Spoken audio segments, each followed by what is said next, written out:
अस्सलाम वालेकुम, मेरा नाम है जासिफ हाशमी और ये है ऑडी e-tron GT 2022 मॉडल। ये e-tron का GT वर्जन है। e-tron में बहुत सारे वर्जन आते हैं। e-tron सिंपल जो कि SUV होती है, फिर e-tron में एक स्पोर्ट बैग वर्जन भी आता है, फिर ये e-tron GT है।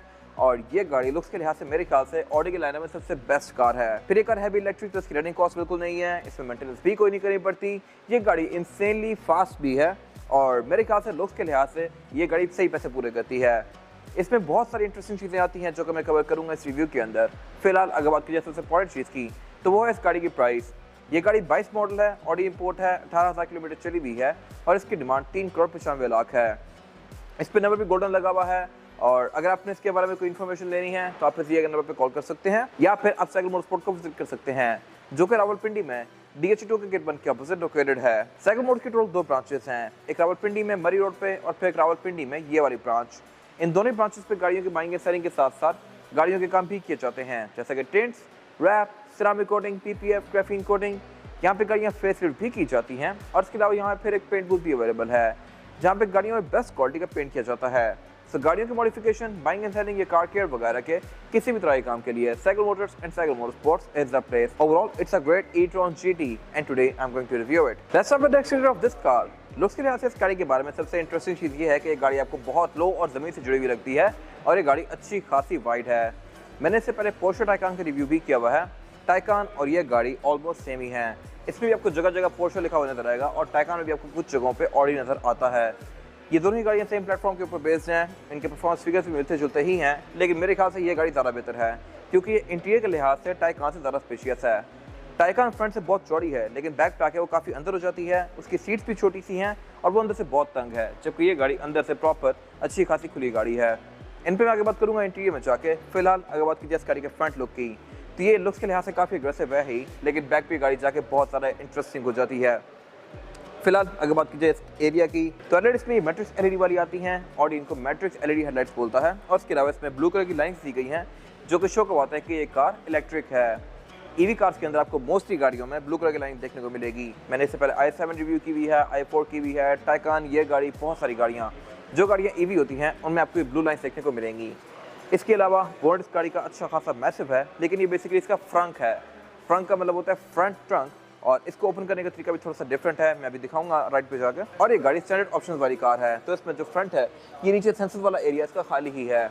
जिन गाड़ियों में कुछ फीचर्स लिए गए होते हैं उनमें यहाँ पर सेंसर्स आते हैं, इसकी ये चीज़ें ब्लैक हैं। बाकी ये गाड़ी फ्रंट पे पार्किंग सेंसर्स ऑफर करती है और इसके अलावा हेडलाइट इसकी डे और नाइट को सेंस करके ऑटोमेटिकली ऑन और ऑफ होती हैं। वाइपर्स में सेंसिंग दिए गए हैं। हाइट के लिहाज से गाड़ी काफ़ी लो है। ऊपर यहाँ पे इसका रडार दिया गया है और इसके अलावा इसके बम्पर में एक ये एरिया दिया गया है जिसमें टेक्सचर सा दिया गया है। ये इस गाड़ी में ब्लैक है क्योंकि गाड़ी ही ब्लैक है। वाइट गाड़ी में वाइट आएगा, ग्रे में ग्रे आएगा। ये बेसिकली गाड़ी के कलर के साथ चेंज होता है, लेकिन बाकी जो इसके आसपास वाला एरिया है ये ग्रे ही रहता है। और इसके अलावा इसके बम्पर के साइड्स पे काफ़ी बड़ी विंड टनल्स दी गई हैं। एक तो ये दी गई है और फिर एक यहाँ पे आगे दी गई है। साइड्स वाली विंड टनल्स जो है ये तो बिल्कुल सी थ्रू हैं, कैमरा से भी मेरे ख्याल से आप पर नजर आ रहा होगा इनसे। ये बेसिकली हवा सक करके साइड से बाहर करती हैं और गाड़ी की एरोडायनामिक्स को बेहतर बनाती हैं। बाकी जो ये वाली विंड टनल्स हैं ये बेसिकली गाड़ी के AC कंडेंसर को ठंडा करने के लिए यूज़ होती हैं और उसमें डेफिनेटली कहीं और भी हवा चाहिए होती होगी तो वो यहीं से एंटर होती है। बाकी यहाँ पे इसके ऑडी के मोनोग्राम दिया गया है जिसके सारे पैसे हैं। वाइपर्स में काफ़ी हिडन दिए गए हैं बोनट के नीचे। और अगर बात की जाए इस गाड़ी की साइड प्रोफाइल की, तो ये भी पूरी कार की तरह काफ़ी एग्रेसिव है। यहाँ पे कट लाइन्स बहुत ज़्यादा शार्प दी गई हैं। कुछ कट लाइन्स आप वैसे आपको इतनी ज़्यादा प्रोमिनेंट नहीं होंगी, लेकिन जब आप इसको कभी चलते हुए आते हुए देखेंगे या खड़े हुए देखेंगे दूर से तब आपको विजिबल होंगी। इसके फ्रंट में काफ़ी स्ट्रॉन्ग कर्व्स दिए गए हैं फ्रंट पे और स्पेशली बैक पे, जो कि मैं भी कवर करूंगा। फिलहाल अगर बात की जाए फीचर्स की, तो साइड मिरर्स गाड़ी के फीचर्स के लिहाज से बहुत सारा इक्विप्ड हैं। इन साइड मिरर में ब्लाइंड स्पॉट मॉनिटर्स भी आते हैं, डिटेक्टेबल भी हैं, एडजस्टेबल भी हैं, इनमें ऑटो वाला फीचर भी आता है, ये हीटेड भी हैं और इनमें यहाँ पे कैमरास भी दिए गए हैं। ये गाड़ी आपको 360 डिग्री कैमरा सेटअप भी ऑफर करती है, जो कि आपको पार्किंग करने में बहुत सारा हेल्प करता है। इसके अलावा इसके फ्रंट फेंडर्स में चार्जिंग पोर्ट्स किए गए हैं दोनों ही साइड्स पे। लेफ्ट वाला पोर्ट जो है ये नॉर्मल चार्जिंग के लिए है। आपने अगर हाउस होल्ड चार्जर लगा रहे हैं तो आप इसको यहाँ से चार्ज करेंगे, लेकिन अगर आपने इसको सुपर फास्ट चार्ज करना है तो आप राइट से करेंगे। सुपर फास्ट चार्जर पे ये गाड़ी 22 मिनट में 5 से 100 हो सकती है, जो कि नॉर्मल चार्जर पे गाड़ी तकरीबन 8 से 9 घंटे रहती है। फास्ट चार्जर पे 3 से 4 घंटे, सुपर फास्ट पे 22 मिनट। ये मेरे ख्याल से एक बहुत ज़्यादा डिफरेंस है और नॉर्मल चार्जर पे ये गाड़ी ओवरनाइट चार्ज होती है 8 से 9 घंटे। एक फुल चार्ज में ये गाड़ी तकरीबन 320 साढ़े 300 किलोमीटर चलती है। कंपनी क्लेम करती है 450, लेकिन डेफिनेटली पाकिस्तान जैसे इन्वायरमेंट में और ऑन रोड वैसे बेसिकली रियलिटी थोड़ी सी डिफरेंट होती है। बाकी इसके अलावा इस फेंडर के साथ यहाँ पे नीचे भी काफ़ी बड़ी सारी विंड टनल्स दी गई हैं और इसके डोर में भी काफ़ी स्मॉल प्रैक्टिकल लाइन्स दी गई हैं। और अगर बात की जाए इस गाड़ी की एब्सोल्यूट साइड प्रोफाइल की, तो ये गाड़ी चौड़ाई में अच्छी खासी चौड़ी है, लेकिन लंबाई में ये गाड़ी मेरे ख्याल से सिविक जितनी ही है। लेकिन क्योंकि इसमें चीज़ें बहुत ज़्यादा एग्रेसिव यूज़ की गई हैं, मैसिव यूज़ की गई हैं, तो इसकी लुक बहुत बड़ी आती है। सिविक जितनी होते हुए इस गाड़ी में रिम्स 20 इंचेस के दिए गए हैं। टायर्स में अच्छे खासे चौड़े आते हैं, जिसके एक्जैक्ट स्टैट्स में कवर करूँगा टायर वाले सेक्शन में जाके। और इसके अलावा ये गाड़ी क्योंकि काफ़ी लो है, तो ये बहुत ही एक डिफरेंट सी चीज़ लगती है। रूफ इस गाड़ी में पूरी ही ग्लास की आती है एंड टू एंड, और अंदर से इसकी लुक काफ़ी मज़ेदार आती है। लेकिन ये रूफ बेसिकली ओपन नहीं होती, ये फिक्स ही है। इसके अलावा इसके डोर्स जो हैं ये बॉर्डरलेस आते हैं। जब भी आप इसके डोर्स को ओपन करेंगे तो इसकी विंडोज़ नीचे जाएंगी, बंद करेंगे ऊपर जाएंगी, मोस्टली बॉर्डरलेस कार्स की तरह। इसके अलावा डोर की लुक भी इसकी काफ़ी डिसेंट सी है। और इसके अलावा इसकी साइड स्कर्ट जो हैं ये भी ग्रे कलर में है। आप गाड़ी जिस मर्जी कलर में है, इसमें साइड स्कर्ट्स ग्रे ही आएंगी। इस कार में भी ग्रे हैं। बाकी इसकी साइड का सारा वही कलर होगा जो कि गाड़ी का कलर है। सॉफ्ट अनलॉक भी ये गाड़ी चारों ही डोर्स में ऑफर करती है, यानी कि मैं इस गाड़ी को कहीं से भी लॉक या अनलॉक कर सकता हूँ। ये अगेन मेरे ख्याल से एक अच्छी चीज़ है। और अगर बात कीजिए इस गाड़ी के इस वाले एरिया की, तो यहाँ पे आके चीज़ें बहुत सारा इंटरेस्टिंग होने लग जाती हैं, क्योंकि इसके पिछले टायर बहुत ज़्यादा चौड़े हैं। इसके टायर की जो प्रोफाइल है ये 285 है। इसके अलावा इसके डोर में और फ्रंट में ये काफ़ी स्ट्रॉन्ग कर्व दिया गया है, जो कि आपको शायद इतना विजिबल यहाँ से ना हो, लेकिन अगर आप इसको कभी धूप पड़ते हुए देखें ऊपर से और साइड से देखें, तभी आपको कर्व बहुत सारा शार्प लगेगा। ऐसे कर्व आपको मोस्टली कार्स में देखने को नहीं मिलते। इसके अलावा इसमें क्वार्टर ग्लास भी दिया गया है, रूफ की स्लोपिंग शेप में है और ये बैक पे आके डिग्गी तक ही कंटिन्यू कर जाती है। और इसके अलावा इसमें टेलर्स भी काफ़ी एग्रेसिव हैं। पार्किंसन की गाड़ियाँ साइड से ऑफर करती है, फ्रंट पे भी और बैक पे भी, तो ये आपको साइड की भी इंडिकेशन देगी कि साइड पे कोई ऑब्स्टिकल है या नहीं। और इसके अलावा इस गाड़ी में हाइट कंट्रोल भी आता है, आप इसकी राइट हाइट को रेज और लोअर भी कर सकते हैं। ये अगेन मेरे ख्याल से एक बड़ी ज़बरदस्त चीज़ है और ड्राइव मोड के साथ भी एडजस्ट होती है। फिलहाल ये गाड़ी बिल्कुल लो है और लो होकर इसकी लुक काफ़ी मीन सी आ रही है, लेकिन अगर आपने कोई ब्रेकर वगैरह क्लियर करने हैं तो आप इसको रेस भी कर सकते हैं। और अगर बात की जाए इस गाड़ी के रेयर लुक की, तो ये भी लुक्स के लिहाज से बहुत ज़्यादा एग्रेसिव है। टेल लाइट्स में एंड टू एंड कंटिन्यू करती हैं और मेरे ख्याल से इंडस्ट्री में इस गाड़ी की टेल लाइट सबसे बेस्ट हैं। टाइकान की भी अच्छी हैं, लेकिन ये मेरे ख्याल से काफ़ी ज़्यादा एग्रेसिव है। इसमें ये बेसिकली एरोस की तरह के पॉइंटर्स दिए गए हैं और ये टेल लाइट्स ऑन भी काफ़ी इंटरेस्टिंग तरीके से होती हैं। अब जब इस गाड़ी को अनलॉक करते हैं कुछ टाइम बाद, तो ये बेसिकली एक ट्रांजिशन इफेक्ट देती हैं, जो कि काफ़ी यूनिक सा है। और इसके अलावा बैक पे ये गाड़ी फिर पार्किंग सेंसर ऑफर करती है। बैक पे एक डिफ्यूजर दिया गया है, जो कि लुक्स के लिहाज से काफ़ी एग्रेसिव है, लेकिन इसमें कोई एग्जॉस्ट की टिप्स नहीं दी गई, ऑब्वियसली क्योंकि गाड़ी इलेक्ट्रिक है।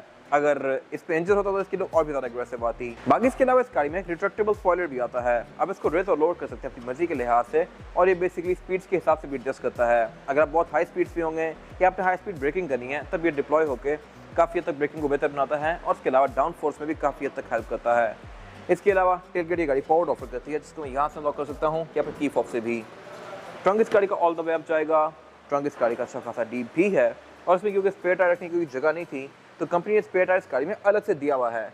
ये मेरे ख्याल से एक अच्छी चीज़ है। मोस्टली कंपनी जो स्पेयर टायर की जगह कॉम्प्रोमाइज़ कर देती हैं, तो वो स्पेयर टायर देती नहीं है, जैसे एक पंचर किट दे देती है एंड दैट्स इट। तो इसमें कंपनी ने ही प्रॉपर एक स्पेयर टायर दिया हुआ है। इसके अलावा चार्जर इस गाड़ी का फिलहाल यहीं पड़ा हुआ है, इसको फ्रंट भी रख सकते हैं, क्योंकि इस गाड़ी में फ्रंक आता है, फ्रंट ट्रंक, जो कि मैं कवर करूँगा अभी थोड़ी देर में आगे जाके। इसके अलावा यहाँ पे कुछ खास है नहीं, बंद करने के लिए यहाँ पे बटन दिए गए हैं एंड दैट्स इट। और अब अगर बात कीजिए इस गाड़ी का इंटीरियर की, तो ये भी एक्सटीरियर की तरह काफ़ी इंटरेस्टिंग है। इसमें एम्बिएंट लाइट्स आती हैं, मटेरियल्स बहुत प्रीमियम है, कार्बन फाइबर काफ़ी ज़्यादा यूज़ किया हुआ है और फीचर भी गाड़ी डिसेंट ऑफर करती है। तो मेरे ख्याल से ये गाड़ी अपनी प्राइस वर्थ करती है। किस तरह से मैं इन डिटेल कवर करूँगा अभी। फिलहाल अगर बात कीजिए इस गाड़ी के स्टीयरिंग व्हील की, तो स्टीयरिंग व्हील इसका बॉटम कट आता है और इसमें ये गॉल्फ बॉल डिम्पल्स दिए गए हैं, जो कि इसकी फील को थोड़ा सा डिफरेंट बना रहे हैं, बट मेरे ख्याल से ये अच्छी है। इसके अलावा इसके लेफ्ट स्पोक को डिफरेंट कंट्रोल्स दिए गए हैं। लेफ्ट स्पोक जो कंट्रोल्स हैं, यहाँ से आप इसके MID के बीच में नेविगेट कर सकते हैं। राइट स्पोक जो कंट्रोल्स दिए गए हैं, ये इसके मल्टीमीडिया के हैं और हीटेड स्टीयरिंग व्हील के हैं। स्टीयरिंग व्हील भी ये गाड़ी हीटेड ऑफर करती है, जिसको आप यहाँ से ऑन ऑफ कर सकते हैं। आई एम नॉट श्योर कि इलेक्ट्रिक कार्स में ये चीज़ इतनी कॉमन क्यों होती जा रही है। टाइकान में भी हीटेड स्टीयरिंग आता है, i4 में भी आता है, इस गाड़ी में भी आता है, जबकि इसलिए कि और बहुत सारी गाड़ियाँ हीटेड स्टीयरिंग ऑफर नहीं करती। ये मेरे ख्याल से एक अच्छी चीज़ है। फिर इसके अलावा उसके पीछे यहाँ पे पैडल शिफ्टर्स दिए गए हैं, ये बेसिकली इसकी रिजनरेटिव ब्रेकिंग के हैं। इसके लेवल में यहाँ से एडजस्ट कर सकता हूँ और ये मुझे प्रॉपर रियल टाइम मीटर के अंदर शो भी करवा रही है। इसके अलावा स्टीयरिंग के पीछे लेफ्ट से कंट्रोल दिए गए हैं, ये हेडलाइट के हैं, राइट पे जो कंट्रोल दिए गए हैं वाइपर के हैं, दोनों इसमें ऑटोमेटिक आते हैं। और इसके अलावा ये गाड़ी क्रूज कंट्रोल भी ऑफर करती है। क्रूज इस गाड़ी में अडॉप्टिव है, यानी कि अगली गाड़ी के हिसाब से अपनी स्पीड को एडजस्ट करेगा। और अगर बात कीजिए इस गाड़ी के मीटर की, तो मीटर इसका ये पूरी ही स्क्रीन है। इस स्क्रीन को काफ़ी हद तक कॉन्फ़िगर कर सकते हैं। और इसके अलावा इसमें जो लेफ्ट पे स्टैट्स हो रही हैं, ये बेसिकली इसकी रीजन ब्रेकिंग की हैं। मैं इसको यहाँ से अपनी मर्जी के हिसाब से एडजस्ट भी कर सकता हूँ, इस तरह से। अब ये कम हो जाएगी, ज़्यादा करनी है तो मैं इसको प्लस से ज़्यादा कर सकता हूँ, इस तरह से।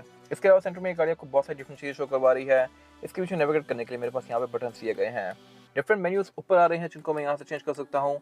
और इसके अलावा इनमें स्क्रॉल करने के लिए प्रॉपर यहाँ पे ये बटन दिए गए हैं, इस तरह से। यहाँ पे गाड़ी आपको रेंज शो करवाएगी, ट्रेस, एवरेज किलोमीटर पर लीटर, ये सारी चीज़ें जो कि हर कार में आती हैं। इसके अलावा ब्लूटूथ की स्टैट्स, फ़ोन की स्टैट्स, नेविगेशन में यहाँ पे देख सकता हूँ और इसको भी जूम इन या जूम आउट कर सकता हूँ, इस तरह से। यहाँ पे गाड़ी आपको फुल ऑन मैप दिखाती है, तो ये मेरे ख्याल से काफ़ी इंटरेस्टिंग चीज़ है। फिर इसके अलावा इसके मैं डिस्प्लेस को भी चेंज कर सकता हूँ। इसमें 3 डिस्प्लेस दिए गए हैं, क्लासिक, स्पोर्ट और ई-ट्रॉन स्पोर्ट का। अगर मैं क्लासिक मोड करता हूँ तो इसका डिस्प्ले ऐसा हो जाएगा। व्यूज़ में यहाँ से चेंज कर सकता हूँ। अगर मैंने बैक वाले एरिया को मैग्नीफाई करना है जैसा कि मैप है तो मैं इसको इस तरह से कर सकता हूँ, लेकिन अगर मैंने मीटर्स देखने हैं तो मैं व्यू दबाऊंगा तो मीटर बड़े हो जाएंगे, इस तरह से।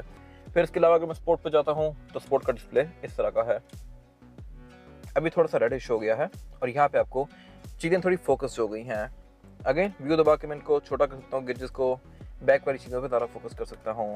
और इसके अलावा अगर मैं इसको ई-ट्रॉन स्पोर्ट पे करता हूँ तो गेज इसका सिंपल ही हो जाएगा, एक ही गेज लाइक दिस।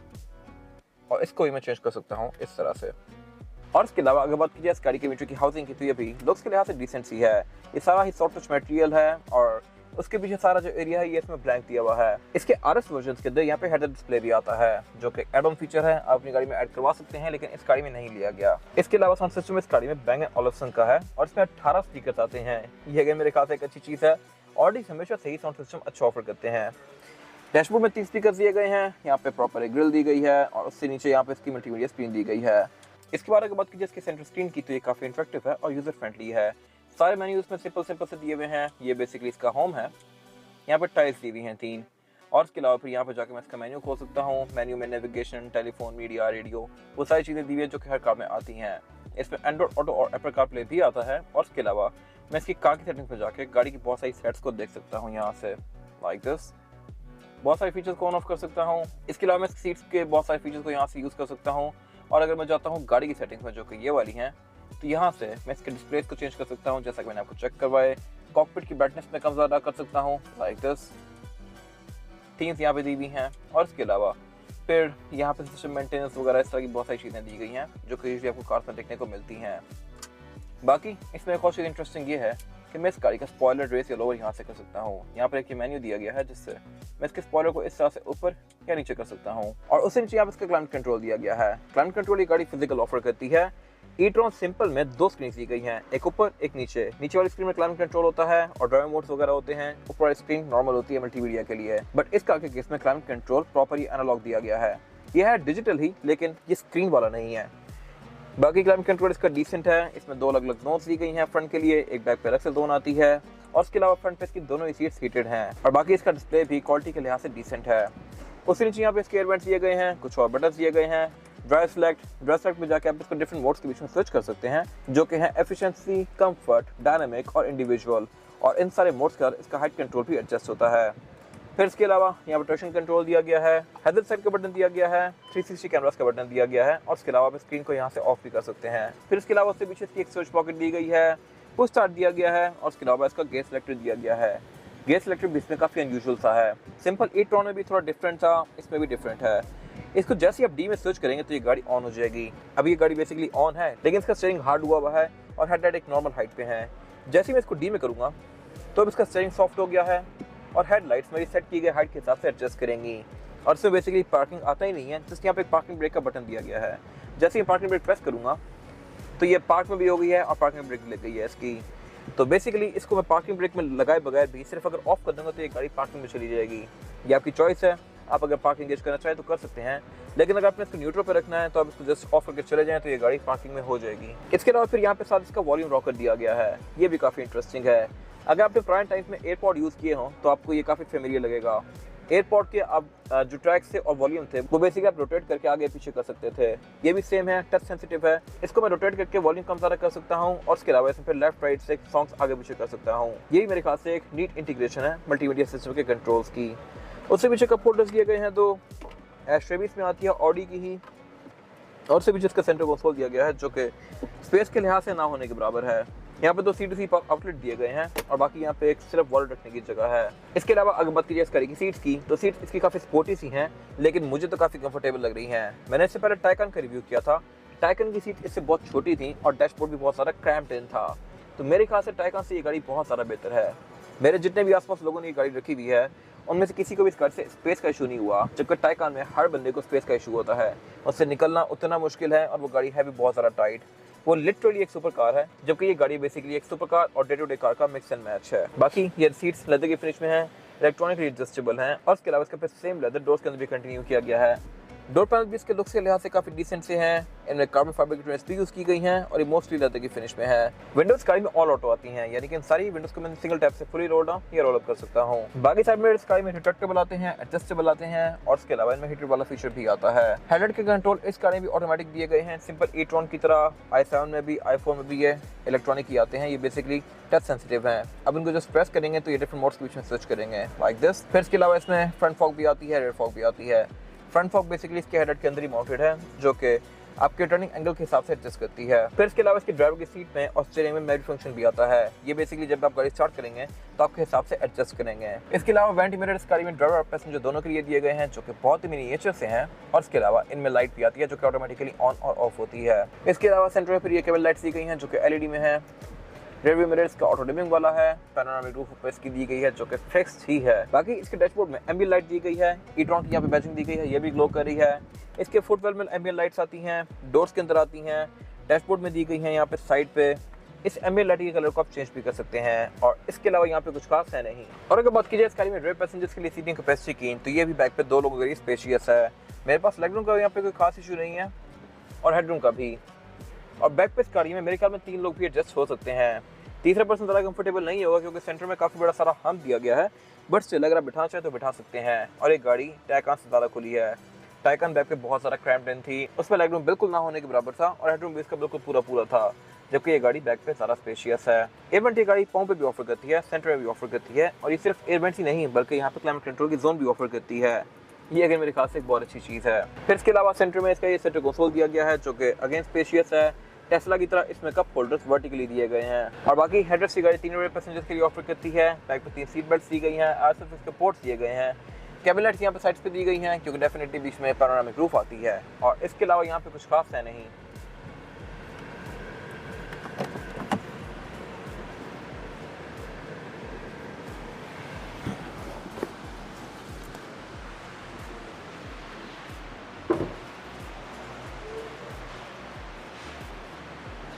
अगर देखा जाए in terms of horse power तो ये गाड़ी तकरीबन 600 हॉर्स पावर प्रोड्यूस करती है और 600 हॉर्स पावर इतनी छोटी गाड़ी के लिहाज से मेरे ख्याल से बहुत ज़बरदस्त है। टॉर्क भी इस गाड़ी का इंस्टेंट होता है क्योंकि ये गाड़ी ईवी है। फिर ये heavy all wheel drive. i4 इससे कम हॉर्स पावर प्रोड्यूस करती है, वो गाड़ी 537 प्रोड्यूस करती है, बट स्टिल परफॉर्मेंस फिगर्स के लिहाज से इसके आसपास ही है। लुक्स के लिहाज से आपको कौन सी गाड़ी बेहतर लग रही है कमेंट सेक्शन में मेंशन कीजिएगा।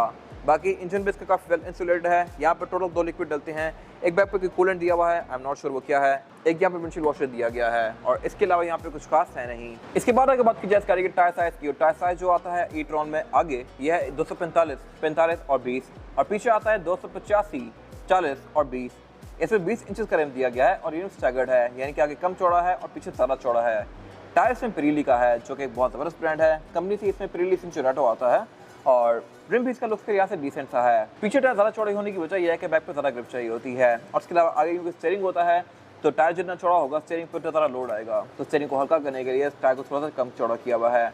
बाकी इसमें डिस्क अच्छी खासी मैसिव आती हैं। इसमें हाइट कंट्रोल भी आता है, आप इसकी राइट हाइट को रेस या लोअर कर सकते हैं। फिलहाल ये नॉर्मल पोजीशन पे है, इससे लो भी जा सकती है और ऊपर भी जा सकती है। और बाकी इसमें रीजन ब्रेकिंग भी आती है, रीजनरेटिव।